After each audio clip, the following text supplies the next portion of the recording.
and welcome to today's interview.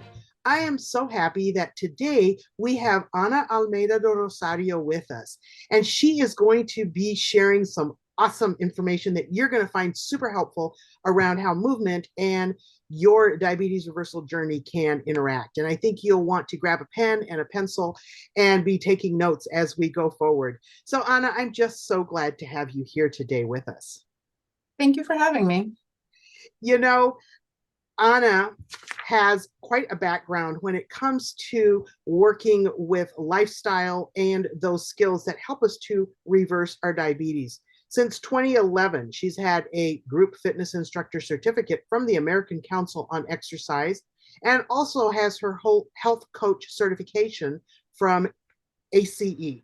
And she's been doing that for a number of years. A lot of the work that she does is coordinating health and wellness programs in the public health space and also working with youth and youth development settings.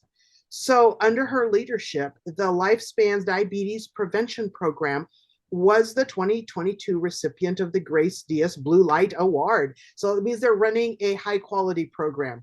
And her goal is to inspire and support people to have strength, health, and energy for life. So let's just dive in, Anna. Tell us, how did you get started on this journey? Yeah. I think there's both like a professional and personal Yeah. that kind of just brings it all together for me. On the personal side, I was able to witness my stepmother who had diabetes and really seeing the debilitating effects of not taking maximum care of yourself and just letting things progress over time. So the unfortunate part was I did get to see that. However, I was also able to witness, because I was one of her caregivers, the things that can happen when you take charge of certain things in your life. So for example, if you're changing the way you eat, how that can prolong certain things from happening, like before they happen, is what I mean. I was able to keep her out of dialysis for an extra year because of what she was eating. And so that was something that was very personal to me, and why I'm so committed to helping others prevent diabetes, quite honestly, because I don't want to see them go down that road. And then while running the diabetes prevention program that I run, I found out that I myself was pre-diabetic. And so I had to take action and really put into practice everything that we're telling folks to do on a regular basis. So I had to go through that journey of weight loss. In fact, I remember my doctor telling me, I want you to lose this much. And I'm looking at her, you want me to lose how much weight? That means I'm going to weigh less than high school, than what I did in high school. And it was very eye-opening for me, the changes that I had to make, and how, from working with people that changes are hard. And, it's long-term, but when you actually go through it yourself, you have a better understanding. I was able to reverse my pre-diabetes, found out I was no longer pre-diabetic after 2 years. So I was very excited. Awesome. Yeah. And so it really showed you how your choices impacted what you were experiencing health-wise inside your body. And I think Absolutely. that's so important for us to realize that we do have control over these things. Nobody else can do it for us, but Absolutely. we can choose to make different choices, better choices, and change our health outcomes. And it was so interesting how even in your caregiving role, you were able to see that even with someone who had an advanced disease, by changing things they were doing in their lifestyle, you Yep. were able to extend the higher quality of life for them, keep them off of Absolutely. dialysis. That's huge. And I Mm-hmm. think it tells us that it's never too late to start. Like someone Exactly. might say, oh, I'm on insulin already. It's too late for me. No, it's not. No. The way that I like to look at it is, every person that we interact with, and that I, interact with, whether they're pre-diabetic, whatever there's the stage that they're in, you have a starting point and then you have your goal. It doesn't matter where you are in that journey, right? You have where you want to be, where you are at, and where you want to be. And so you just start chipping away at it little by little to get to where you want to. That's right. And you just keep moving in the direction of the goals that you have for yourself. And if that goal is to be healthy, vital, have energy, and be a contribution to your family and your community, then that is a goal that can help to keep you motivated, keep you moving forward. Yep. Today, we want to talk a little bit about exercise, since that's a large area of the work that you have done is around fitness and exercise. What are some of the things that you have found to be most important for people to understand as they're Mhm. looking to improve the way they move or exercise? Yeah. So a large part of the population that I personally work with are people who aren't moving much, Mhm. other than what they absolutely have to. So getting them to move more, right? Okay.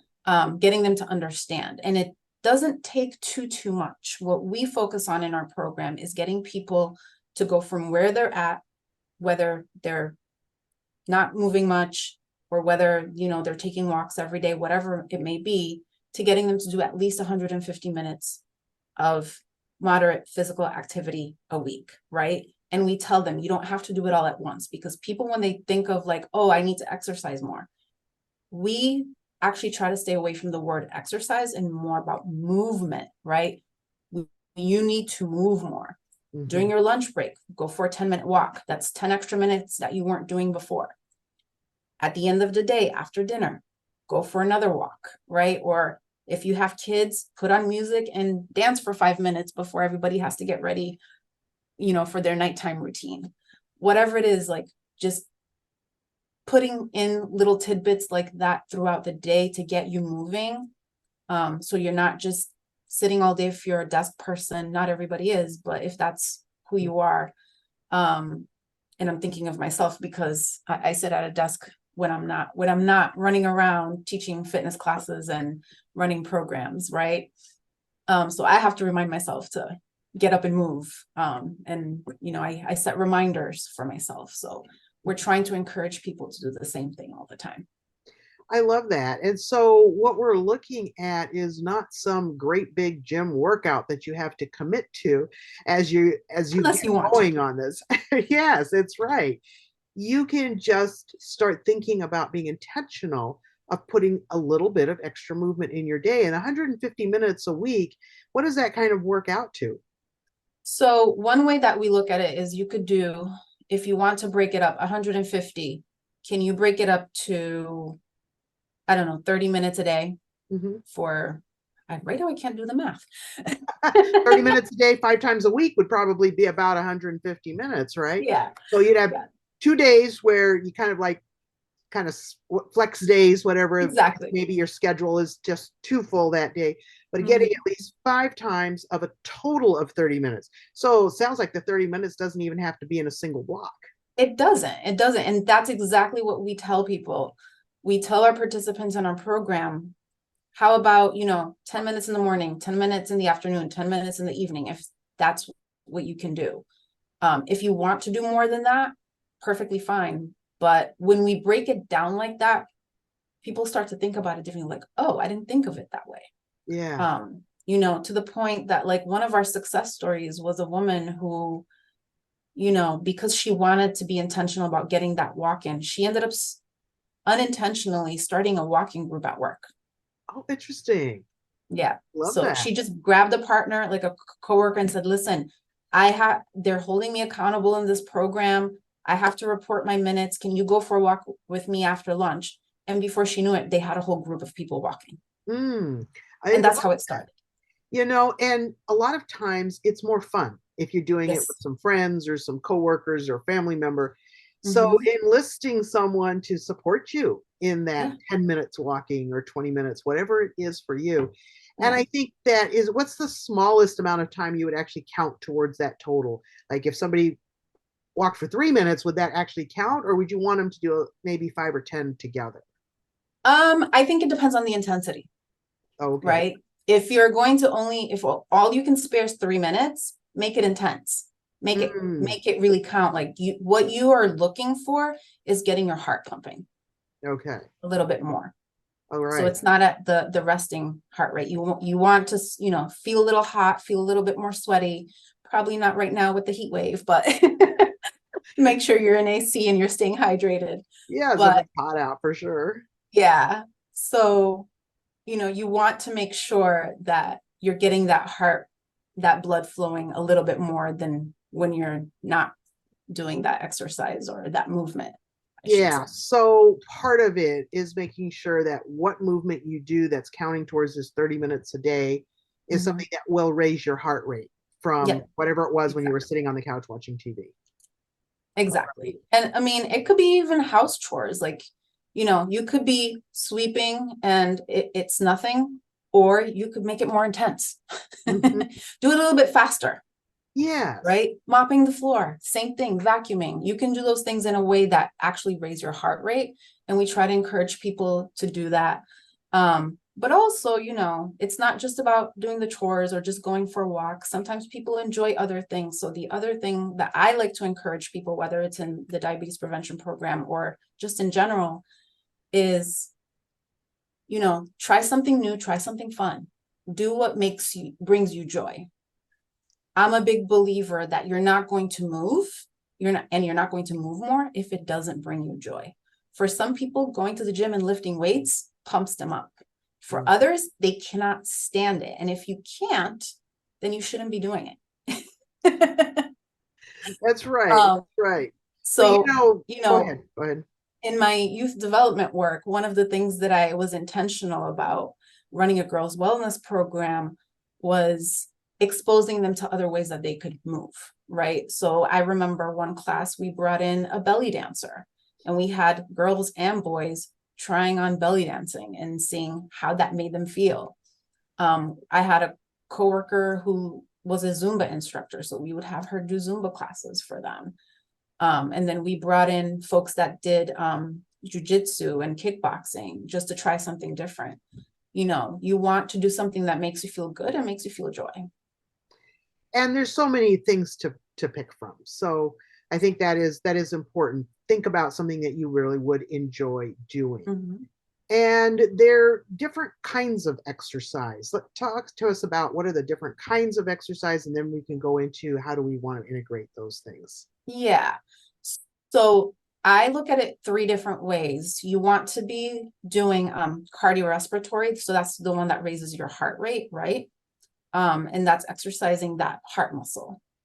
You also, or the other way that people call it is aerobic exercise. Okay. You And also want to be doing, what's one of the main benefits of aerobic exercise before we go to the next kind?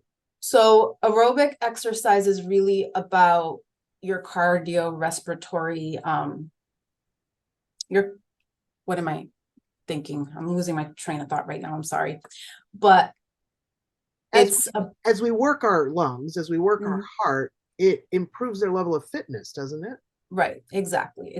So you're able to do things longer. So if Mm. if you're a parent and you have a little kid and you want to chase them around, you're not going to get tired as quickly. Or if you have a dog and your dog takes off when you're out for a walk because they saw a bunny, I'm just making that up. Yeah. Um, and you want to go after your dog, you want to be able to keep up with them, Hmm. right? And if you're not working on that part of your fitness, you're not going to be able to do those things as well as you'd like.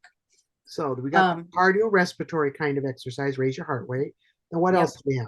do we have? Strength. So you also want to be building up your muscles, and it's not about being bulky. Like, I think especially with women, they have this fear that if they lift weights or if they do anything strength training, that you're going to bulk up. Nope, our physiology is not meant for that unless you really, really work hard. Yeah. Um, but for the average person, you know, even if you don't like lifting weights, doing something like Pilates, there's other types of strength training that you could be doing that are really helpful to you. And building muscle, right, Hmm. also helps you to burn more calories in the process. Okay. And strength training actually like adds muscle bulk to your body, right? Yeah. And as we do that, it actually increases, this is what I've heard from some other experts, that it Mhm. increases your basal metabolic rate, which means even when you are sitting in the armchair or recliner, you're actually Mhm. burning more calories per hour than if you didn't have that Even muscle. even when you're sitting and sleeping. Yeah. Yeah. And that's really important because we spend a lot of time sleeping, for example, like hopefully you're spending a third of your day sleeping. And Hopefully. so if you're burning more calories for every hour you're sleeping, Hmm. hey, that's amazing. And that can Yeah, make a real difference for you. absolutely. So we have Absolutely. cardio training, we have strength building, which builds muscle. What's Yep. the third kind? The third, I kind of lump it up together, but the other Okay. pieces that I think are really important, and it's not necessarily a category that most people discuss, but I look at also flexibility and mobility, Hmm.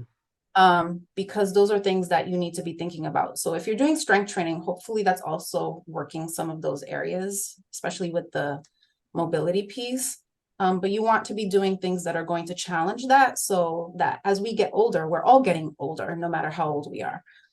As we get older, we're still able to do things without depending on others. Hmm. I think that's really important because functionality is is an aspect that is a little bit different from strength training, from Yep. cardio, and Yep. it's actually looking at what do I need to be able to do to take care of myself. So things Mm-hmm. like picking things up off the floor, being Yep. able to get up if I get down on the floor. Exactly. Right, Or catching yourself before you actually get on the fall on the floor, right? Like right. being able to keep your balance. Right, right. And I was thinking, even though, sometimes like you need to get down on your hands and knees to look under the couch, right? If you're maybe vacuuming under the couch or something, you want to be able to get up once Yep. you get down. So even if Mm-hmm. it's not, fall related, there's a lot of like flexibility and certain kinds of strength related to that that Yep. we want to be aware of and be working on. What are some things that people can do intentionally Mm-hmm. to maintain that functionality? Yeah. I again, this is in large part dependent on people's preference of what they like. Mhm. I am personally biased. I love doing yoga, I love doing Pilates, and I think they incorporate those aspects into being able to, to do all those things that we just talked about. Mhm. So there's some that I would encourage people to try if they haven't tried it, just Okay. because they do challenge those pieces. Okay, I think that's important. And I think the whole staying active bit, right? My mother, as many of you that have been listening to me for a while know, is currently at the time of this recording 94 years old. And Wow. she still quite easily can get down on the floor, get herself back up. Mm-hmm. Just in activities of daily living, she's really so much more nimble than many people I see that are even, you know, 20 years younger than her. Mm-hmm. And it's because she has never been to a gym or done any real intentional strength training except for some physical therapy here and there. Yeah. Yeah. Um, but she's very active. She Mm-hmm. gardens. She's, That's awesome. yeah, she has an orchard. She has grapevines. So Mm-hmm. just taking care of those things. And right now, she actually does a lot of the physical care for my father as well, who had a stroke. So Mm-hmm. she has kept herself moving, Right. never been one to really sit. Yeah. And it makes a difference in It does. functionality at these ages. And as I watch her, it's like, boy, I really want to be like that, Yeah. when Yeah. I get to her age for sure. Yeah. And I think it's really important as we age, especially like, I either hear stories or I've witnessed myself of folks like once they retire, they start to do less of. And I'm like, no, no, no. Like when I retire, I want to do other things that I haven't been able to do right now. Yeah, I have So the time finding those for, different yeah. ways to keep going, again, it goes back to like what brings you joy, Mm, right? What are some of those things that either you've put off because of family responsibilities, work responsibilities as you're getting older and you don't have those as much anymore? What mm, can you continue to do that bring you joy? mhm. Very good questions. Very good questions. And what are other things that you found really helpful as you're working with people? Just tips, hacks, whatever. Yeah. So for the population that I work with currently, it's really about helping them find, in especially specifically in terms of movement, really trying to help them figure out what are some of the things, like if they, because we work with a lot of people who can't afford to go to the gym or can't afford a personal trainer or to take a Pilates class. So we try to get creative about what is it that you can be doing. So, yep, we encourage walking. And then, there's, if you can find really good folks online, you can always do some of those videos online. I would say vet them first, check them out, see if you vibe with, their teaching method, but also make sure that they're credible.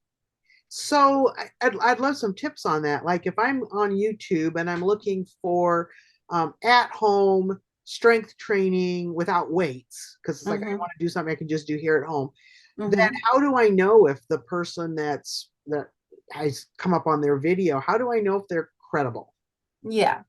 So you want to look at the certifications that they have. There's a few different entities that certify people to be, fitness instructors and personal trainers or Pilates instructors or yoga instructors or, Zumba instructors.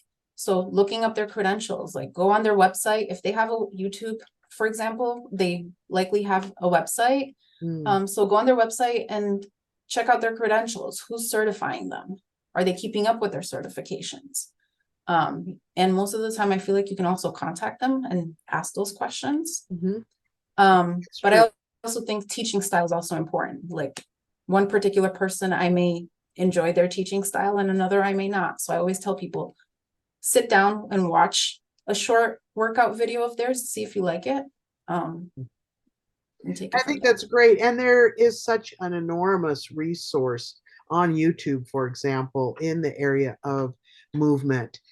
I have found that you can get pretty specific in your searches. For example, exercises for seniors that tend to be more gentle and not, trying to keep up with some 18-year-old, that you can even find like exercises for sitting, like if you're in a wheelchair and you aren't able to do a lot of walking, there's all kinds of videos about exercises you can do while seated or in a chair, and you can be seated for seniors. I mean, it's like you get really specific and find strength building, like strength building without weights at home for seniors. So just really niche down when you're doing your searches, and it can help you to find things that actually can work for you, whatever stage of life you're in, whatever your ability or capacity is. You can find something to match it on YouTube, I'm pretty sure. Yeah, completely agree. I completely agree. And of course, that's totally free as long as you have internet. So yeah, that's pretty low bar for most of us to reach. And so I think that, as Ana said, if say you don't even have internet, you didn't even have that access, you can always walk. Yeah, Outdoors, exactly. outdoors. And at least locally, there's other places that are doing classes for free or free trials. I have a lifestyle coach in our program. She's very savvy about, finding out about this gym is offering like a free trial here. She just goes and tries different classes that week. Or she finds out somebody's offering kickboxing for free at this place just to try it, like an intro. She goes and she takes that class, and she encourages people she works with to do the same if they're willing to, if you're that person that likes to explore and not do the same thing all the time. I think that's a perfect way to do it. Some of the local libraries here also partner with folks. Like I had partnered with a local library to offer free Pilates classes at one point. So there's always somebody offering something for free. You just have to look for it. That's right. That's right. And so the bottom line is figure out a way to put this into your life. Whatever it takes, you can do it. And every bit that you add to your life is going to add life to your years. So get started today. Don't let anything get in the way or hold you back. So I just want to thank you so much for being with us, Ana. Is there anything else you'd like to share with our listeners before we close? Yeah, I know we talked a lot about movement today, but one thing that I just also wanted to highlight in terms of preventing diabetes and managing diabetes is it's a holistic approach in your life, right? So there's the nutrition piece that you have to watch out for and, work on. There's the movement piece that you want to work on, but then there's other things that you also want to be managing: stress, sleep. These are things that also affect your, your metabolic levels. So you want to make sure that those are things that you're also taking care of. The nice thing about movement is it also helps improve with sleep and with stress. That's right. That's right. Yeah. And I love that because I also espouse a whole person approach. I think it's really important not to do just one thing. We need to look at our whole lives. So those other aspects are important, and we want to be looking at how we can optimize those for ourselves as well. So thank you so much, Ana. It's been great having you here. And I want all of you that are listening to remember that health is wealth, and it comes by choice, not by chance. Thank you for being here with us today.